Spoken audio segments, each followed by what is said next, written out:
I had known ever since I can remember that I had been not only adopted, but I had been born about 4 months premature.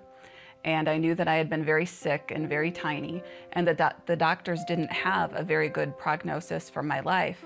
And to me, I didn't have a lot of questions about that growing up because I guess to me it didn't matter because I was healthy, I was in a great home, I was loved, and life was good.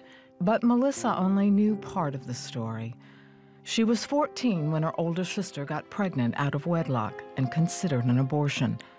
Melissa's mother, Linda, wanted to stop her daughter from having the abortion and told her daughters the shocking circumstances of Melissa's birth. She said, you know, we never meant to keep it from you. There's no easy way to tell you this. Please know that we'll always love you. And then she just kind of blurted it out. She said, you know, Melissa, your mother had an abortion during her 5th month of pregnancy with you, and you survived it. In 1978, Melissa's teenage birth mother walked into an abortion clinic expecting to walk out with her problem solved. She chose a saline injection to end the life of her 5-month-old baby. When the procedure was over, a nurse heard her 2-pound baby crying from the discarded medical waste. Social services knew Mr. and Mrs. Cross wanted to adopt another baby girl, but they didn't know if they would take such a high-risk baby. When we first saw Melissa, her head was shaved from temple to temple because she was too little to suck, and they fed her intravenously. Told us all the things that could be wrong with her because of the premature birth, but as soon as they put her in my arms, I knew she was going to be fine. She was just beautiful, absolutely beautiful. Melissa recovered completely and lived a normal childhood until the circumstances of her birth were revealed. Now questions flooded her mind. The biggest question was why? Why could you make that decision to end my life? You know, could I have been so unwanted and so unloved by them? Even though I knew that Jesus loved me and my family loved me, it could not take away the pain. For me, it made absolute sense to look for my biological parents. I mean, first of all, I wanted answers, and then very quickly it moved to wanting to let them know that I was okay. And I also wanted to let them know that no matter what, I'm still their daughter, and let them know that I also forgave them. Over the next 16 years, Melissa conducted an exhaustive and painful search for her birth parents. After gaining access to her records, she discovered her birth father had passed away.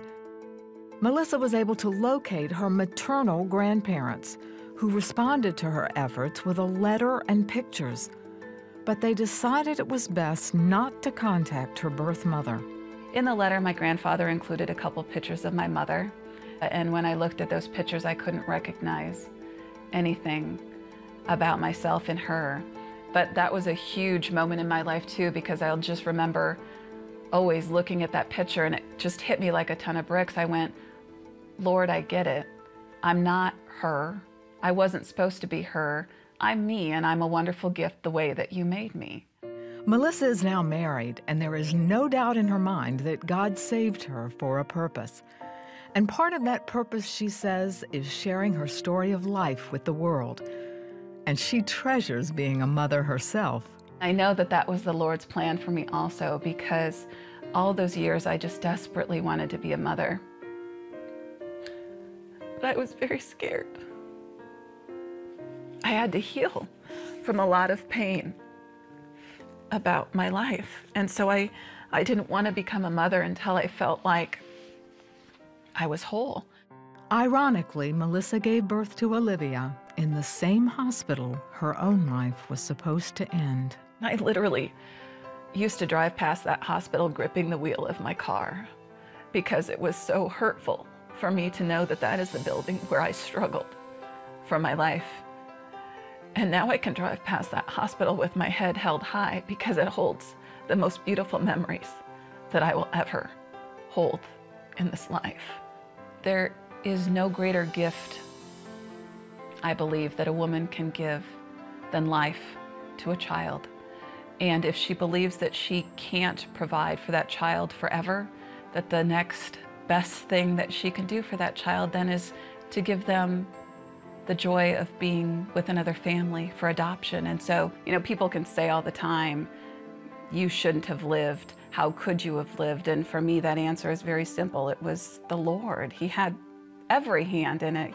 The Lord packaged me this way, and He made me the person that I am to go forth and share His message.